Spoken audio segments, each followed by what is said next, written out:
Hey peeps, welcome back. Today we're going to be retouching the bug shot that I photographed a couple of videos ago.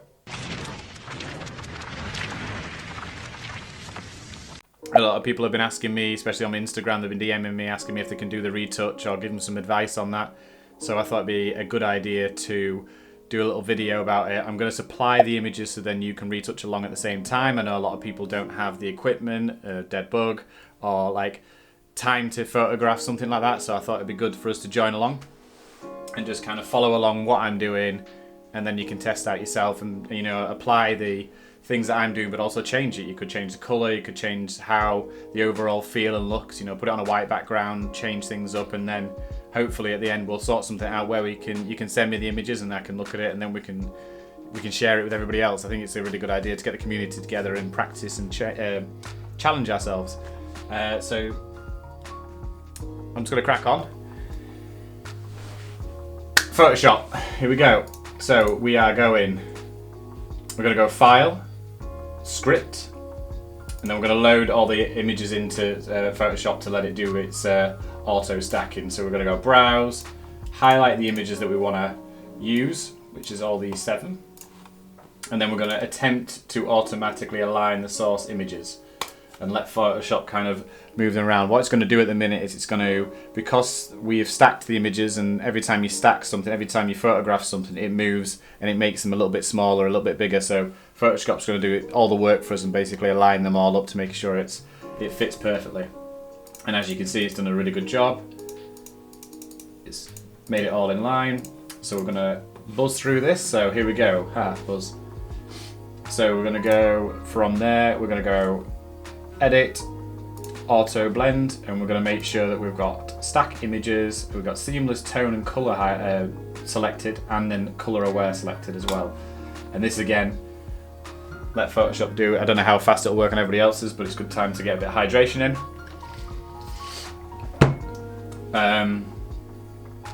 So I'm hoping you're going to like this content. I hope the video is going to be good for you. So if you do, you know, give us a thumbs up and a like. It's great to know that people like the content I'm doing.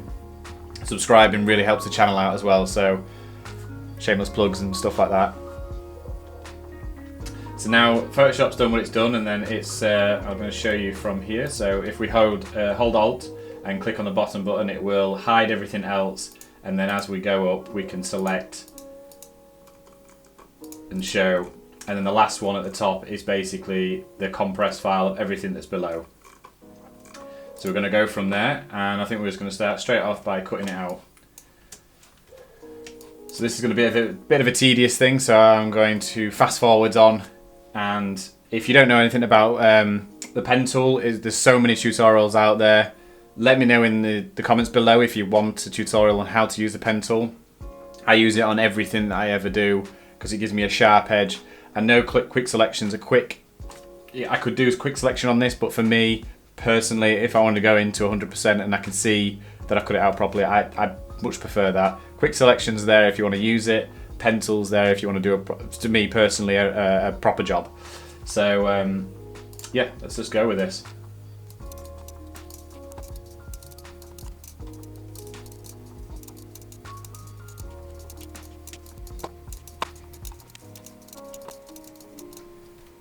So there we have it.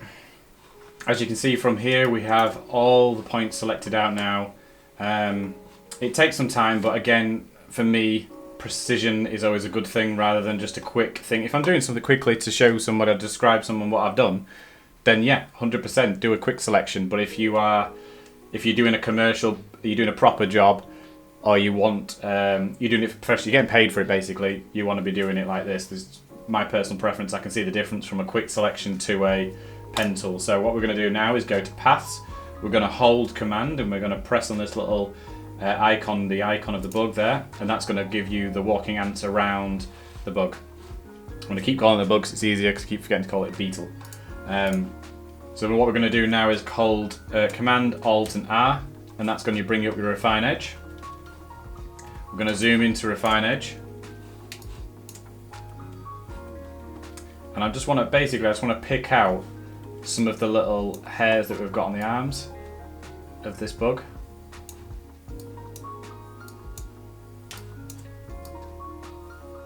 And And again, you don't have to go into this much detail, but because of the size of the image, but if you did want to print it, if you obviously your own personal work, or if you did want to use the image for anything else, later down the line you'll have regretted not doing it, I don't know. I just find that if I do a proper job, then I don't have to come back to it again. So we're going to leave this section here, and we're going to sort that out later because of the highlight behind the eye. And we're going to carry on selecting out here.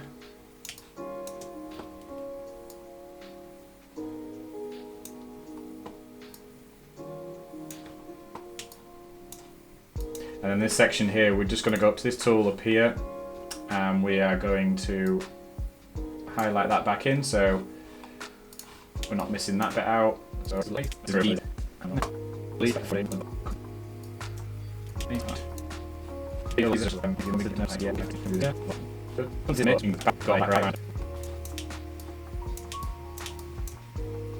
just correct that bit, and maybe go over that bit there.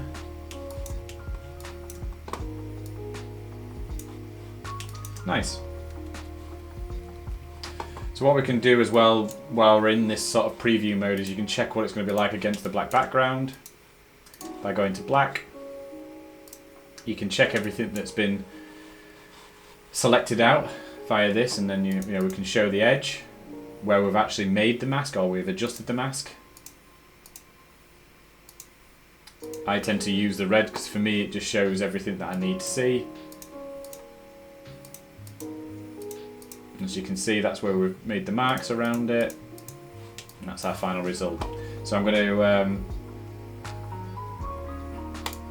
click this button here, leave it at 100%, and I'm going to make it into a new layer. Highlight that out, so now we've got our floating bug. From here I'm going to create a new layer. I'm going to press G, which is going to bring up the bucket tool, and then I'm going to make sure that it's set to black, so I'm going to press D. And that's going to reset the two colours here, and then if you want to alternate between them two, you press X. So I'm going to click it on black, I'm going to zoom out, and then we're going to rotate the bug, and we're just going to fill him, make him fill the whole frame.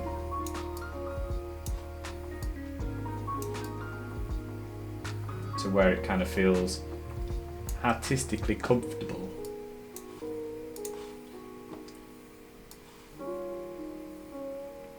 And we're going to put him in center. So the bug itself is its head, if we go with the head in center and the body in center, but then what you find is that this wing kind of comes over a little bit more, so it obviously feels like it's off center, but I guess the bug is not completely symmetrical, unless I've photographed it on a wonk, but naturally I don't think it would be completely symmetrical. So if I just move this back end over a little bit, so we're on Command T, which is bringing up the transform tool, and then we're going to hold Command, and then we're going to just shift this bottom edge over. As you can see, it just shifts over, and I'm going to make sure that that bottom edge of the body is in the middle, and then we're going to leave the rest of it to align up itself. Just going to move the face over a tiny bit.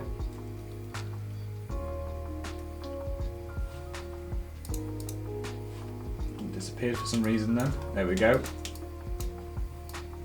So what we can do now is, if we want to make it symmetrical, as in attend to our OCDs, as perfectionists, we can use the warp tool, use liquify, and we're going to just move over this bottom edge ever so slightly and just warp it to where you have. You don't need to do this, it's just we go to all this detail, we might as well. I mean, if you wanted to, if you shot the one side and we wanted it symmetrical on both sides with the same colour and stuff, you could have obviously flipped it as well, but we're not doing that today. So let's go to view, let's go clear grid, and then I'm going to make a new layer above this layer, and then I'm going to make sure, holding Alt and then clicking on this bottom section here, I'm going to make sure that this layer is only affecting that one layer. We're going to click S to bring up the stamp tool, and then we're just going to go over this bug and get rid of any imperfections. I would leave certain things like maybe scars or maybe things that has happened in nature. Like a lot of the stuff that I do when I'm retouching, or when I used to retouch, I mean, I've got a retoucher now to do a lot of my campaign stuff just because it makes it easier. They focus more on the detail and not what I'm seeing. So with this, again, what we're going to try and do is just get rid of any of the dust and the elements on the bug that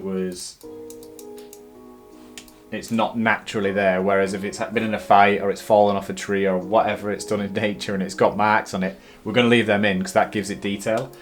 Take them out on your marks, take them out on your whatever you want detail wise. I'm just going to get rid of anything that kind of looks like it might have been dust, a bit things that are out of place like these. I know these might be specular highlights, but they're a bit sort of distracting.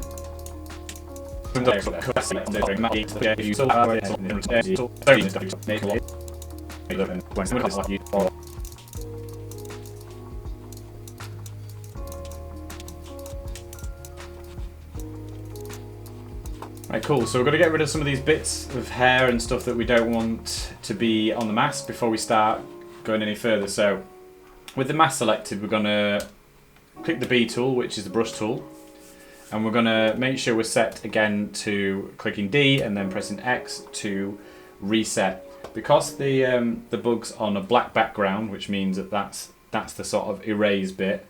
If you want something to be erased, that's what you're going to look at, and the white is obviously keep it in. So if I start painting with white, more of the bug is going to come in. So I want to paint with black to erase, and I'm just going to get rid of some of these distracting hairs that are a bit over the top. There's this area here that we're going to correct later on, but I'm just going to tone it down a tiny bit.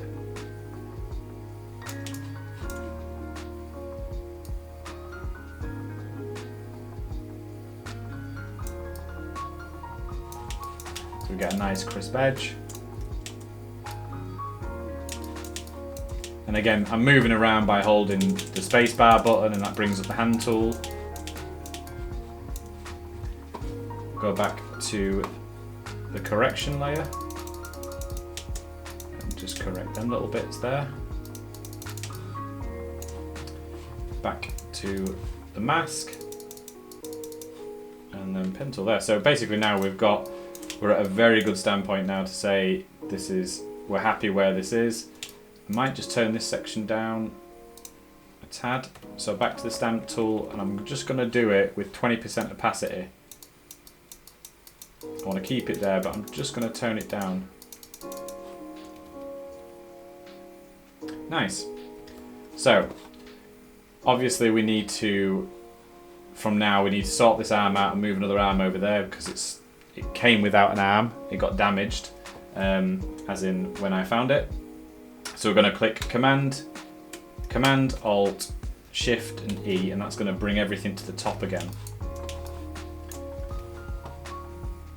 Because we've got a selection of the bug already, we might as well utilize that. So holding Command and clicking on that will then highlight and select it all. From here, I'm going to click Command and J, and that's going to put the bug on another layer. So now I've got the bug back to normal on another layer. I'm going to select around his arm.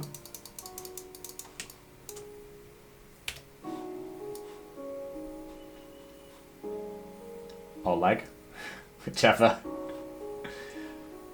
And then I'm going to flip horizontally. So then we're going to use the move tool. I'm going to drag. So if you don't have the rulers at the top, if you click Command R, that'll bring the rulers to the top. I'm going to drag down, and that's going to bring me a little guide up. And then I'm just going to place this similar to the similar height. We're going to move that layer below the bottom layer, so now it's tucked underneath, so it loses that arm there. So we know that this now is underneath that. So whatever happens now, we know that it's underneath and it's on its own layer. And then using the erase tool, I'm just going to erase some of this down. And we might move this over later, or what we could potentially do is using this arm, if we click Command Shift and X, brings up liquefy again, and we're just going to liquefy that over a tad. So it feels like it's symmetrical and it's joining up with the other side of the bug. There we go. So now what we want to do is colour this so it matches this antenna and kind of the darker edge, and then bring out some of the reds and stuff like that. So on this layer we're going to go to here and go to adjustments layer.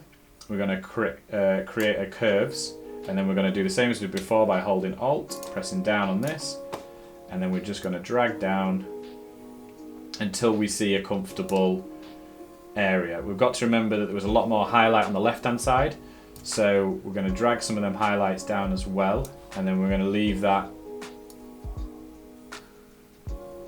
roughly about there. If we zoom out, should feel like it's fitting in now. Yeah. So I'm going to go to view and clear grid. So now we've got we're pretty happy now. Like, I'm happy with that. I want to add contrast, highlight. I want to shape the light a little bit more, and I also want to add some colour and change some of the colour as well. So we're there. I'm going to hold Command and just click on these three, and then I'm going to click Command E, and that's just going to compress them all them files together. So now we've got everything on its own layer. So I'm going to go from there, and I'm going to go to hue and saturation, and I'm just going to use this tool here, which will select the area of colour that you're choosing. So if I select there, it's yellow. You've got more yellow, you've got cyans, you've got yellow. So I want to take some of the cyan out actually and leave it greener, and I want to put more orange into this side. So what I'm going to do is just use this, and I'm going to for now bump up the cyan, because we're going to change that later. So I'm going to select this again, bump up the greens, and then go to the cyans, bump that up a little bit, and then go to this colour over here, which is yellow, bump them up a bit. So now you can see we're getting, it's a little bit punchier. So I'm going to do the same, and I'm just going to make sure that that's on that layer. I'm going to go to selective colour, and then what I want to do, move this over here, is with selective colour I'm going to change the cyans.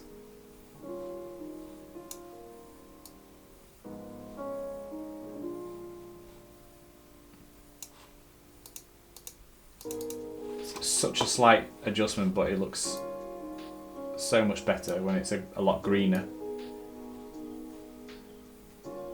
There we go. So that's literally, if I go 100%, then if you wanted a copy, it's 100, 100, 100 and plus 45. And then we're going to go to the yellows. And we're just going to play around with them. If we want to add more, if you want to go crazy with your colour, you can. I'm more of a desat kind of colour person, so I'm just going to keep mine quite subtle. But I want to move it a little bit over to the red. So I want to have that. I want to have that more burnt red kind of feeling, instead of it being a bright yellow. It's going to be more, actually more on the orange, but let's just go down a little bit. There. So let's say a very good strong orange and a strong green on that side, and then what we can do is if we hold Alt and click on our bug, we can then see here what adjustments we've made to that, and I'm very happy with that. So now what I want to do is change something, add some contrast, but I'm not just going to click contrast, which you can do, you can go adjustments, contrast. I'm going to create some dodging and burning. So I'm going to go to curves, I'm going to move this way up here, and it's going to look crazy, but then what we're going to do is change that to black by pressing Command I, and that'll invert the mask, and then we're going to click Command J and do exactly the same. So we've inverted that, and then we're going to drag this all the way down. So now we know, if we rename these, that one's our darken layer, and that one's our lighten. And then what we can do is, I'm going to start with the darks. Got the brush tool, make sure that we're set to white, as in these are black, so we need to reveal it. change the flow right down to 1 or 2. And then with a big brush, and we kind of, maybe 1, just 1, that's a bit too much, there we go. And then what we want to do is just, I'm going to bring some of this detail back where I've slightly overexposed the legs. And kind of add a nice little edge to that.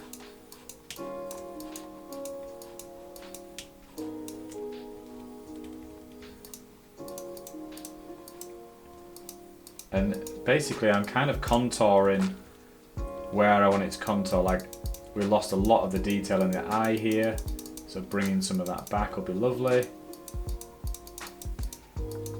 Adding some more detail into this head so it really pops where all the areas of the bug's limbs are.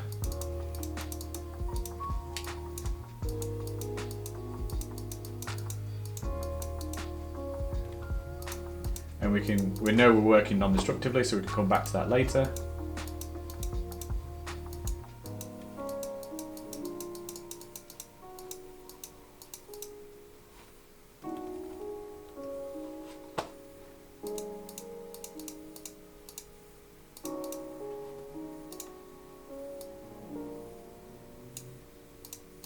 Nice.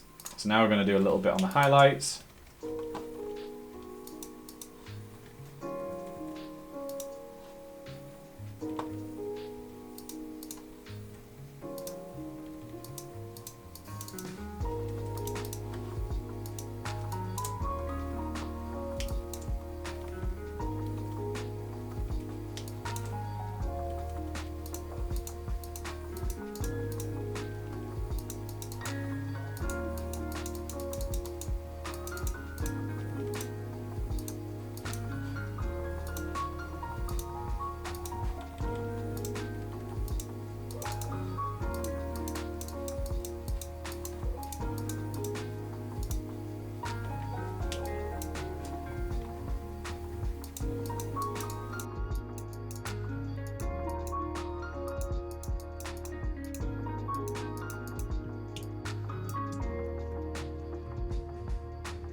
So again, we can see what we've done from there to there, and you can just see the colours popped. It's giving it more of like a 3-dimensional look. I'm getting happier now, like we're getting a good standpoint now. So what we need to do is just go from here. We can check and see where we've been,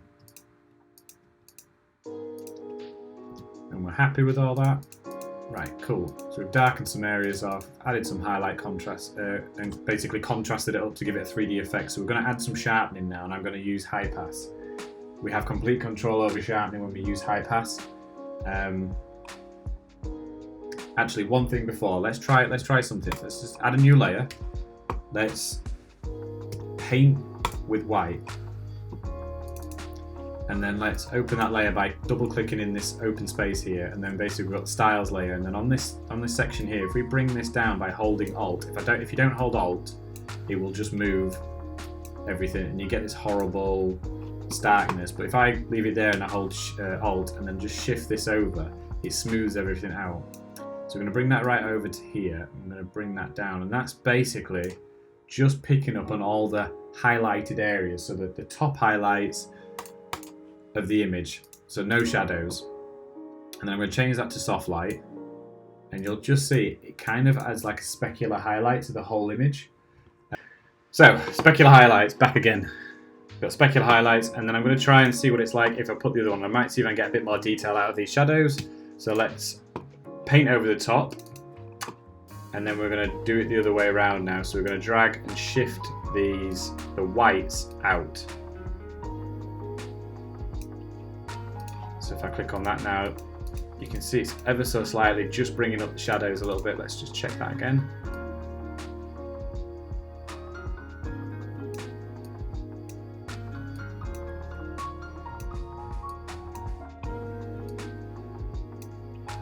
So I got to about there, and then we change it to soft light.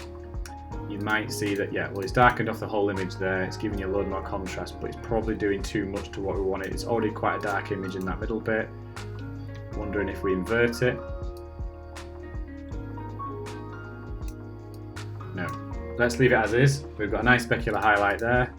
We've got nice colour coming out of it. If we go back to the original one that we had with no arm, this is the difference we've got so far. So now what I'm going to do is Command, Alt, Shift and E. Brings the bug back to the top again. We're going to go to Filter, Others, High Pass. And we've got High Pass set to 10. The biggest thing I found with a lot of people when they're using High Pass is to go too far with it. Like High Pass, just do very minimal stuff with High Pass. If I click Command U, that brings up hue and saturation. I'll just show you this. That's all the colour information that's in that high pass. You don't want that there. When it goes to print, or when somebody zooms in, or when you compress the file a lot, these colours are going to be in your sharpening, and that's what creates that sort of weird artifacts and stuff sometimes when you see when it's a lower res or you save it to a web. So we're going to drag all them down, and then we're going to, I tend to go to soft light. So you can see we've gone like, it's almost a bit hyper real now. So I'm going to drag that right down to about 20%. And it's not doing much to the eye when you zoomed out, but when you zoom in, it's popping them little areas out, tiny bit. Let's go to 30% and see how we feel about that. Yeah, only a slight bit. So all we need is a slight bit. And like I mentioned before, because we've got this area here which hasn't been hit by any its own layer, I'm going to duplicate the high pass layer. I'm going to go Command J. So that's bumped us up again. So that'll be again 60% with all these two. So we're going to create a mask by pressing this button here. And then I'm going to invert that mask so it gets rid of the sharpening. And then I'm just going to bump it right up, and I'm going to change the linear light. So you'll be able to see if I put it back on, that's the linear light. It's too much. And then I'm just going to paint with white, move my flow back to 100%, and you can see where it's affecting.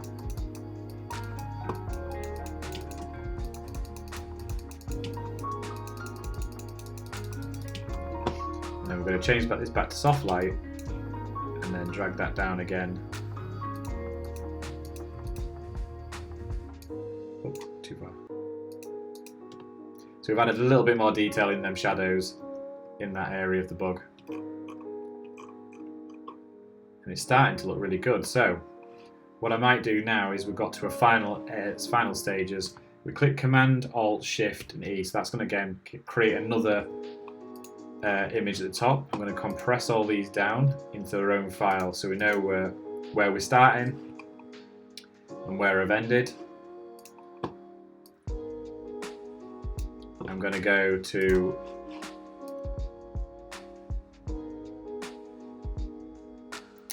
View and then Gamut warning, and you can see that we are out of gamut here on some of these. So if you want to print this, you're going to struggle. These areas of colour aren't right, so what we can do is go to Image and then shift the colours to a CMYK. Don't merge the layers for now, just click OK. And you see once we've changed it to CMYK, the gamut warning will go, depending on how fast your computer is. So there we go, and then we can go Mode and then basically shift it back to RGB. So we now know that the colours that we've had, what we've got there now, are both great for print and great for the web, the digital.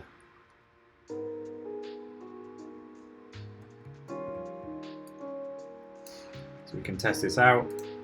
I'm going to bump the colours right up again. Gamut warning. Again, you can see it's on gamut warning. And then we'll go Mode, CMYK. Okay.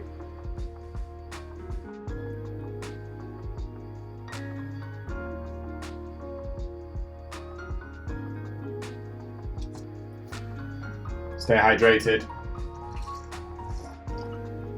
So it's dropped the colours back down again to where it originally was. So we're happy where we are now. Let's get rid of that. Because I like quite muted colours, I'm really happy with that, but I might just bump it up a little bit just for digital purposes so we can see the colour.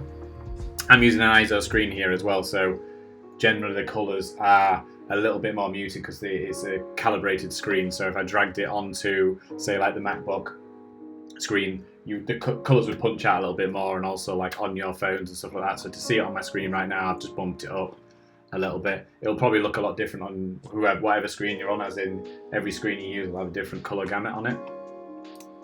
And that's it, I'm happy. We have stacked the image. Everything's joined up now. We've put another leg in.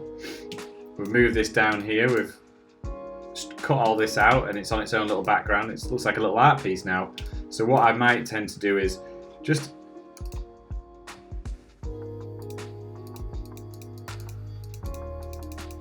going to go back over this. Earlier on when I did this, maybe it was a good idea to do this when we had the arm underneath, but I'm just going to use the dodge and burn tool here and just put a slight darkness on that arm, and it makes it look like it's falling underneath the bug. And that's it. We're done. We are happy. So from there, I would go File, Save, Bush, Done. Actually, before we finish with that, let's check the edges. I did quite quickly went over that. So you see how this edge is really sharp? Let's compress this file down, right? And then we're going to go to the blur tool. And all we're going to do is just make this look a little bit more natural and just add a tiny little blur going around the edge. And it's however you want to keep it, like just if you want to keep it with a really sharp edge, that's fine. If you just want to go around it, I tend to do this if I'm doing some mapping shots, or if I'm trying to connect a person to the background. So if I've done a comp shot, I'll just ever so slightly go around it. It gets rid of some of the distracting bits, some of the sharp edges that you might have to do, like if you've done a quick selection as well. And you just brush around all the way around.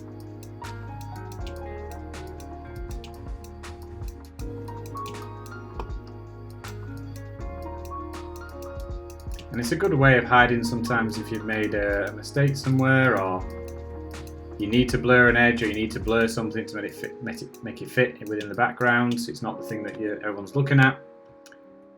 A little bit there. There we go. So that's it, peeps. I hope you liked the video. And it was a quick retouch.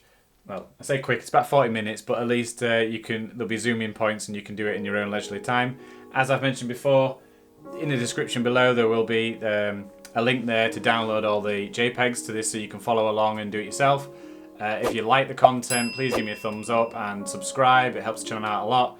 And until next time, thanks very much. I've been Chris Harvey, and I look forward to the next one. Cheers, bye.